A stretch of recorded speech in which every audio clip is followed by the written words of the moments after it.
between AI, the unraveling of the international order, floods of data and information coming out of AI and technology, economic chaos, and everything else that's going on in the world today, most of us are scrambling to understand and make sense and make wise decisions. Today, we're speaking with S.J. King, Stephen King, author of The Inner Compass, Navigating Life's Uncertainties in a Complex World.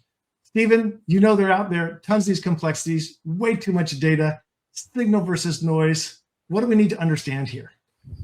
I think there's a few things, Jonathan, that we need to understand. Most importantly is that AI is a tool in the context of AI, and that our struggling with complexity is as much about us as it is about the complexity.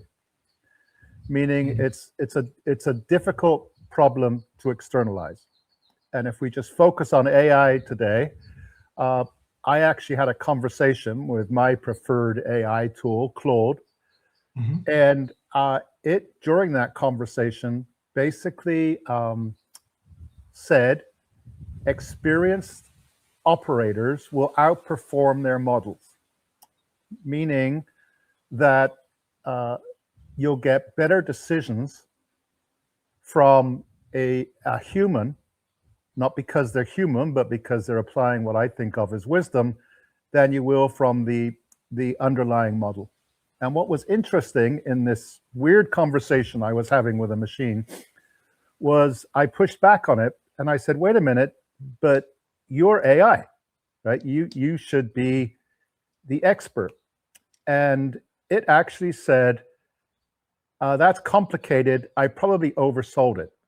And then went immediately back to laying out the reason why it had said that, which is it went back to the level of complexity and two different views on that.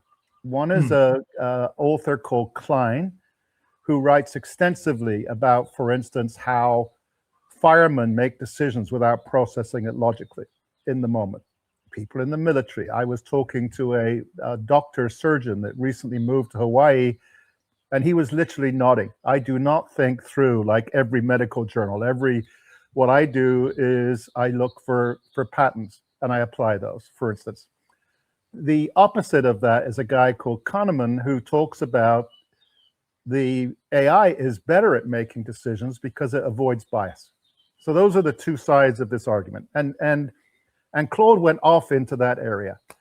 The irony of this was it started with AI flattering humans about intuition, but it then suggested that why don't we take this moment and use that as a podcast? I thought that was also interesting. And that's why this episode came around. Okay, so that's the fundamental kind of idea here.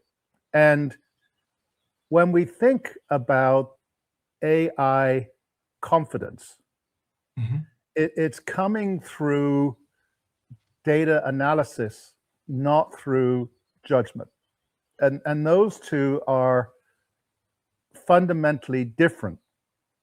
And if we as humans, listeners to this podcast, can develop the skills, critical thinking, pattern reading, being in the moment, all that good stuff. If we can develop those skills, and we'll talk about that as to how you do that, I think there's a complementary role that doesn't have to be based on fear, right?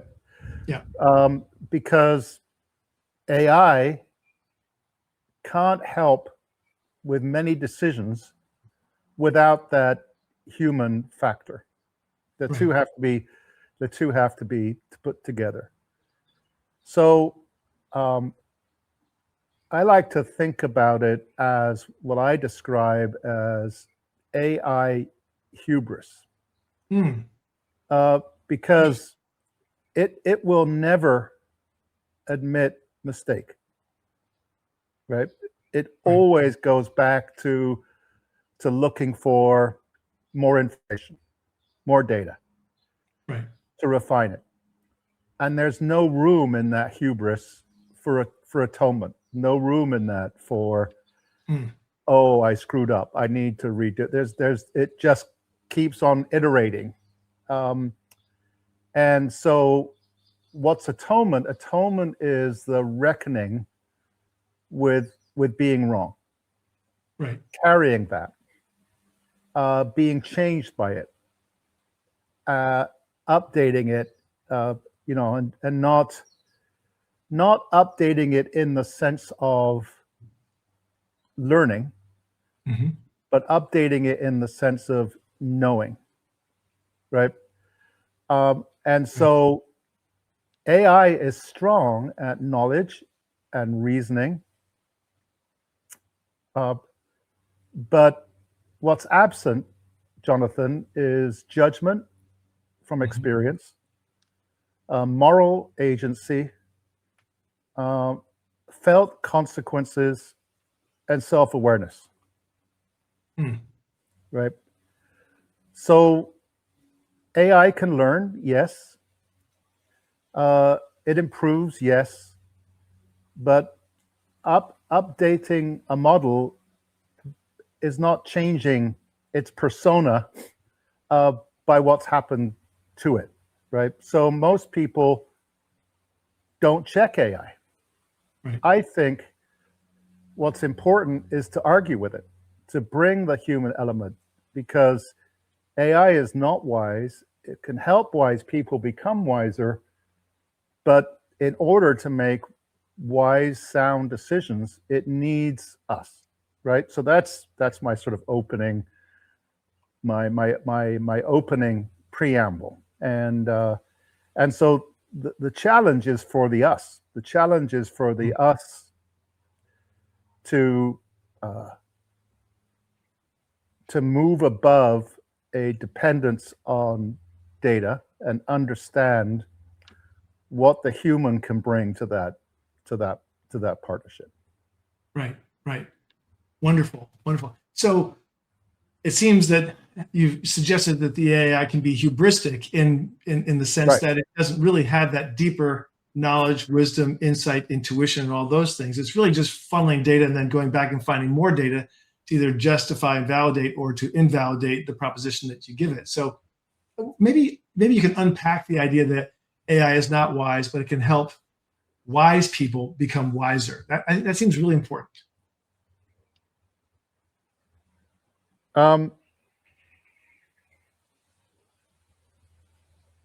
Well, let's talk about the wise people part first. Mm-hmm. There's many definitions of wisdom, and a lot of it is a felt aspect, which is when you meet somebody who's wise. However, if we go all the way back to Socrates and modern wisdom thinkers, there's an idea that to be wise, you have to know what I do not know. I think Socrates that I know not. So what I do not know. The problem is that AI can't sit with not knowing.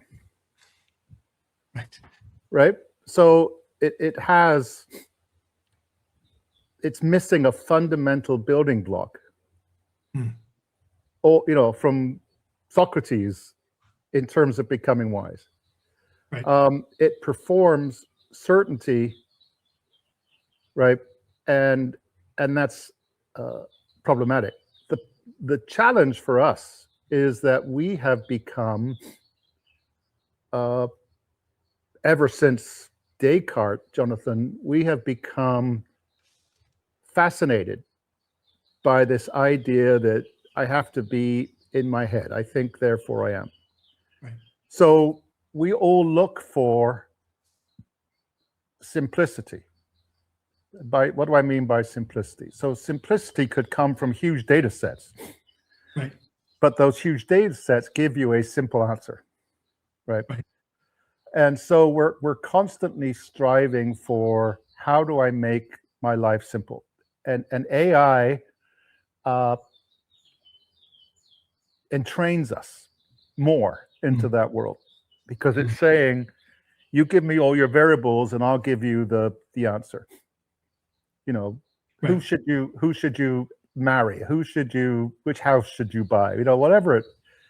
The challenge is, you need to bring intuition, feeling, heart into that.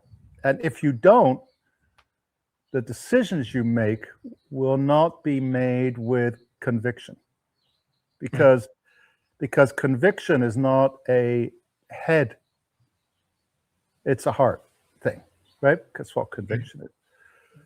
So what does that mean? It means we have to challenge ourselves to reframe how we get confidence, right? How do we feel confident in ourselves? From what to what? So from, I need to increase knowing and decrease doubting, right? So in this context, asking AI makes us feel like we've got the right answer of many. And often people, and I think both of us have seen this in business, increase knowing and confidence by actually ignoring the doubting, ignoring the questions that might be out there, right? And so how do you reframe that confidence? Well, you have to reframe the confidence from the kind of balance between knowing and doubting into self-belief. You have to have confidence that no matter, and you can develop this, by the way, don't run scared of it, but you can develop confidence by no matter what the world shows up for me, I think I could deal with that. I have the confidence to deal with that. Right.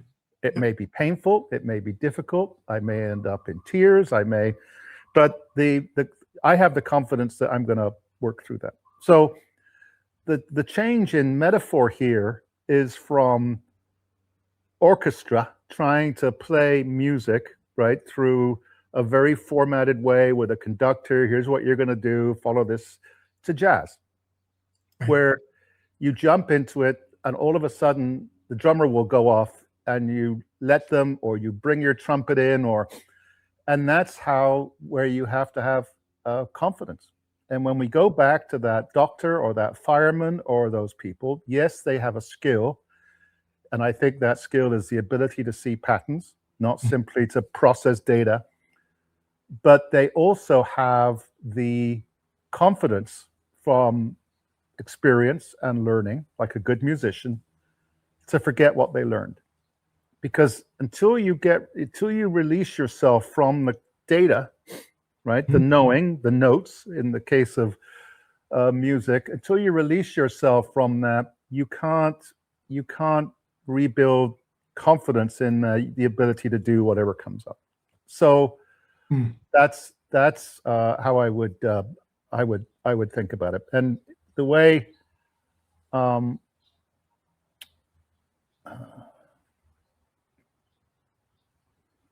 I think about that is I use a term called grounded action. Okay. Meaning, don't stop, don't hide in the data, don't wait for some sort of analysis paralysis breakthrough, but take the step and then observe, not judge, observe. There's a big difference between those two. See what's happening and then refine. And so where we are in the world today is in a world that's dominated by words like planning and data, and we need to move to a world that has experience and participation as the core skills, and critical thinking in our schools that will complement AI and make it a tool, not a dominant factor. I did some work for the military many years ago, and even then they were talking about we need to keep a human in the loop. Yeah. And I think that is very much the case. I don't know what happened in Iran with that school, but it points to possibly a human not in the loop, frankly. So, right. Yes. But that's where I think we have to go. So we start with the wise person, and that's the pathway towards wisdom for the individual. And with that, we can partner with AI and become wiser because of it by leveraging AI. Yeah, I think it becomes a circle. Yes, I think it becomes a circular. I don't think AI makes you wise. Right. I think your approach to it, and in fact, your approach to all complexity in the world, which you mentioned in your introduction, is about how you approach it. And in the book, The Inner Compass, I lay out the sort of 4 key ways and skills you need to build to become wiser. And we mentioned one, which was grounded action, right? Which is basically homeopathic medicine. You know, it's the idea that you kind of don't know how you're going to heal somebody, but you know what the next step is, and you know you're going to react to it and then change based on that.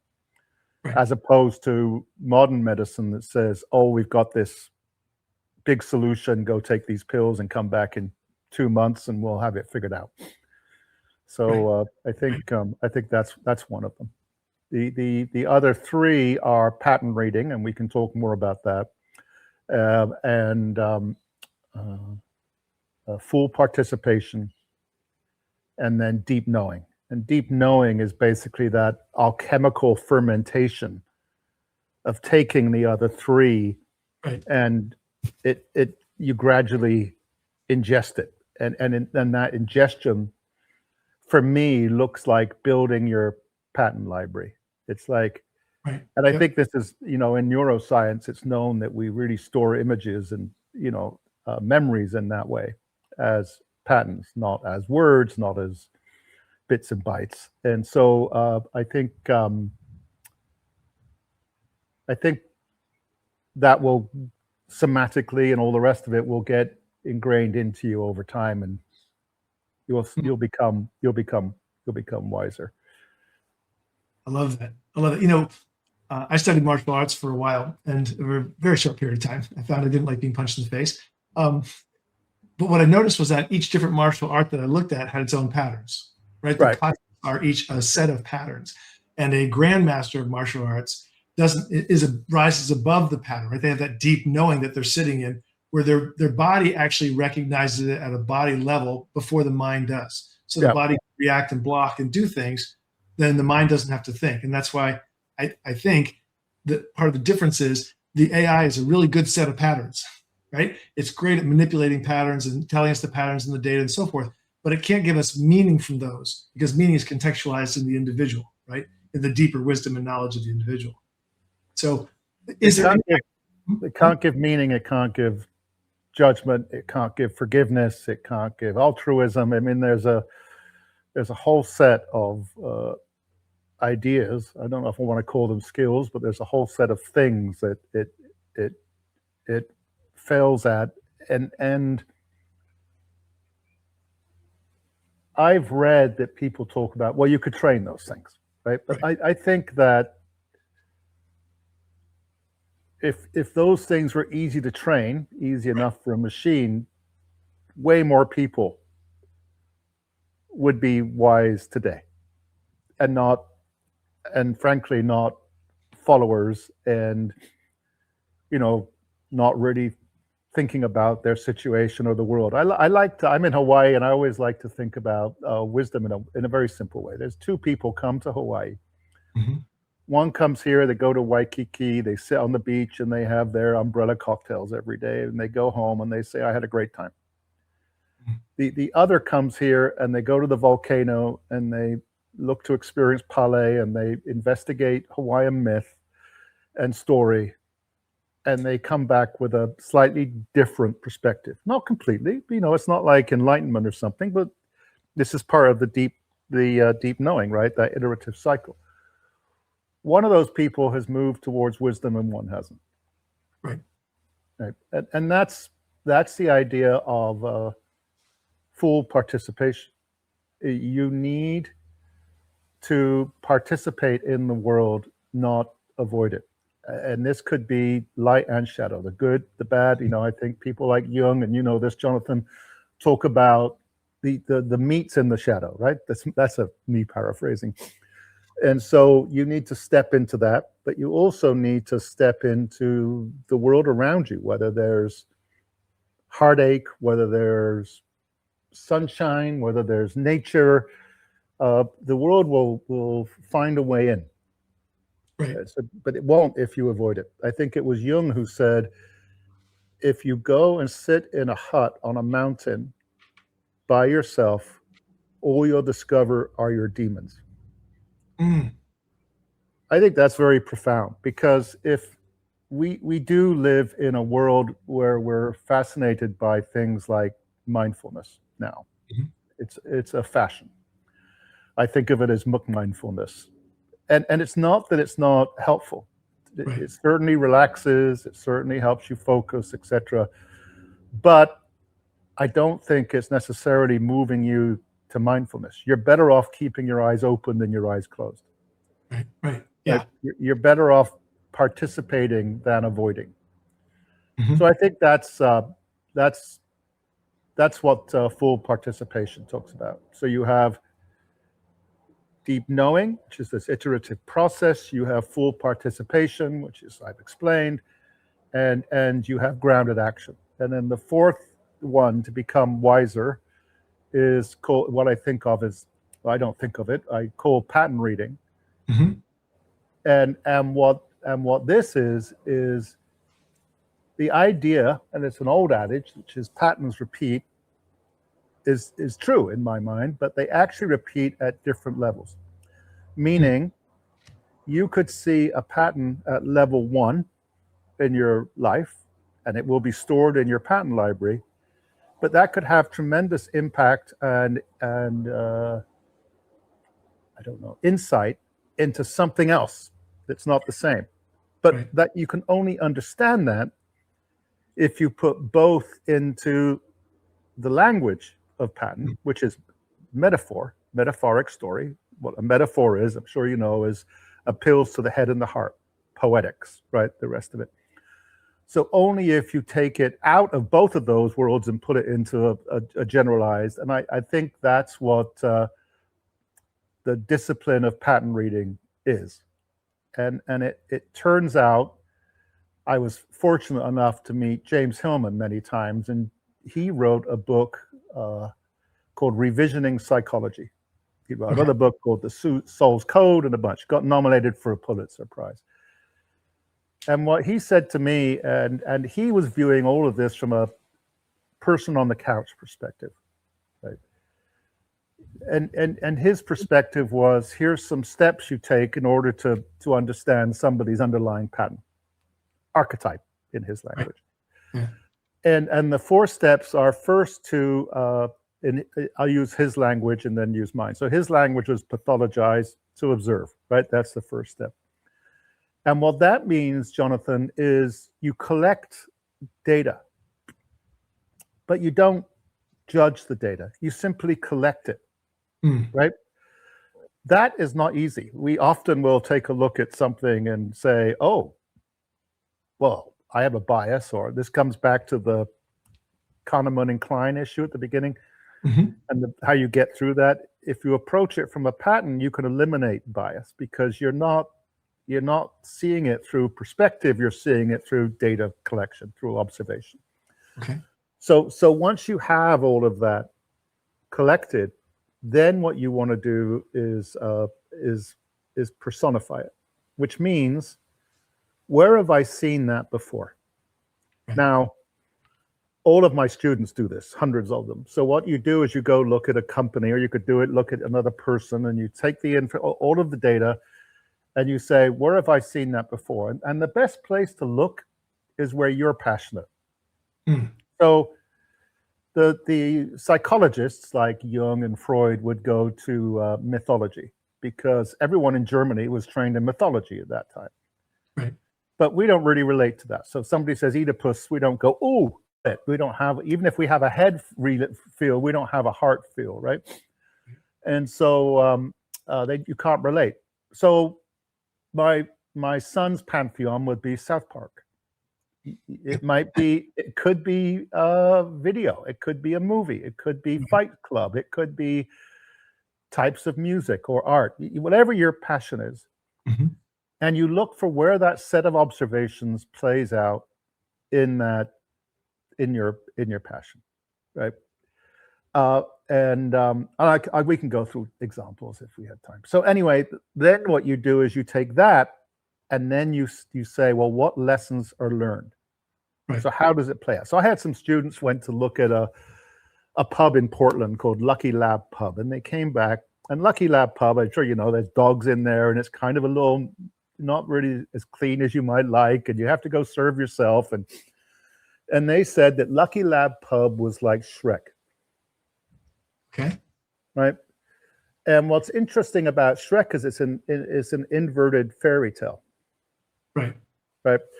And so what happens at the end of Shrek is it all works out because he's the ogre, right? Right. Not because he turns into a prince, right? But and then the princess, also becomes an ogre. Right. So the moral of that story is kind of stick to your ogreness, right? You don't try that. So in the case of this pub, don't try to reinvent yourself by giving up your ogreness. Right. Now, in the business world, that's exactly what you might be coached to do, because an MBA would say, oh, you want to get this, you access bigger audience, you want to become more efficient, and actually, I think Lucky Lab Pub got purchased and tried those things and actually did not do very well. So that's the idea, is to create that story. So you've got pathologizing, personifying, psychologizing, and then what he calls seeing through, which is like the final aha moment where you get a big insight. Right. And you're going through this process all the time. So it could be in an argument with somebody or a discussion where you talk about, where you can just sit back and say, let me collect what's going on here. It's so easy. I do it. We all do it, to get sucked into that. Right. We live in a political world today, which is like a giant sucky vacuum in that way, right? It's just, it really causes us to stop observing. Mm-hmm. Yes. Right. And so the moment you do that, you move away from becoming wiser. So those are the steps: pattern reading, deep knowing, grounded action, and full participation are the 4 steps that, after 20 years of this, finally came to that realization, and that will help you become wiser. Wow, I love this. This is so juicy. I'd like to. I'm looking at my clock. I'm like, we can spend the next 6 hours diving just into a couple of these sentences here. I know you have as a professor with your students. What I'd like to shift just a tiny bit and suggest this. We're really talking about here, in some sense, to kind of put a pin in it for people, the ability to have judgment and wisdom, insight, knowledge, gut sense, to be able to make good decisions amongst all the chaos, right? To get the signal outside of all the tsunami of noise. Right. And there's for example, you've talked about before, and maybe you can tell us the story of the sea nomads in 2004. And while I, as someone sitting on the beach, might look at my phone and check the weather, look for newscasts and try and get enough information and make a decision, but these people had a different view. What would you say about that? Yeah, by way of closing, that's probably a good story to close with. And back in 2004, I'm sure you remember, it was dreadful. Thousands and thousands of people died in the tsunami, right, that hit that time. And off the coast of either Thailand or the Philippines, many, many people died. And the reason they died is because when the ocean went out, the tourists went out to see what was going on. They were following the wave out, right? And many people, including fishermen and locals, died. There is a tribe called the Mokans they only lost, even though they were sea nomads, lived on the sea, survived on the sea, they only lost one person. Wow. And the reason was one of the elders recounted a story about the ocean eating people. Right. So now we're into that personifying piece. And they said, we have to leave because we don't want to get eaten by the ocean. Right. And they all went uphill, and they mainly survived. And in a 60-minute interview, when they said to the Mohicans, I love this quote, Jonathan, and I'll leave you with it. They said to the Mohicans, well, how come you survived and the other fishermen didn't, right? They said, because they don't know how to look. That hits you, doesn't it? Yes. Yes, it does. And it's like what we're talking about here is practiced attention, not analysis. And that's what AI doesn't have. And that's what we need to all get better at. You mentioned martial arts.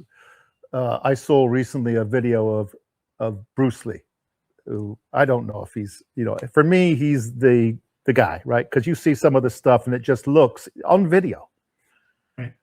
Impossible, like catching an arrow or, all sorts of stuff. He is not thinking. Yeah. There is, and so we all need to aspire to be in our own way, like Bruce Lee. And martial arts is interesting because it has a method to move you there. Yes. Yes. So, wow, Stephen, this has been just fantastic. I'm very welcome. I've got 1,000 questions to follow that. We'll have to have another couple of these podcasts. Yeah. Let me ask you this. One of the things I like to do at the close of each episode is to give the speaker an opportunity to have sort of like the God microphone or the goddess microphone, if it's a woman or something like that. And if you had 30 seconds or so to speak to people and just say something, some little golden nugget or idea or thought you want to leave them with, is there something that you feel moved to share? Well, I'm moved to share. One of the things I'm thinking about as we were talking is I'm not trying to set up an or between intelligence and wisdom, for instance. I think it's an and. Those two are like constantly going backwards and forwards. And you mentioned a great list earlier about intuition and gut and all the rest of it. That was all, but that is not that's not go to that world. That's combine that. Do not ignore it. Right. Gut feel in particular. Don't ignore it, but don't go exclusively with it either. I mean, I don't really want to keep iterating on that, but I do think that kind of paradox needs to be held. And I'll just leave you with a quote then, which was Heraclitus in the 6th century BC said, harmony, which I like wisdom, that harmony in musical instrument terms comes from the tension of opposites. You don't want to release, you want to hold. Otherwise, you don't have music. So I'll leave you with that. Wow. Well, this has been some wonderful spiritual, intellectual wisdom. I don't know if anybody's going to want to watch it, but we'll see. Fantastic. Yeah. Thank you, Stephen. And we'll be doing this again. Yeah. Thank you very much, Jonathan.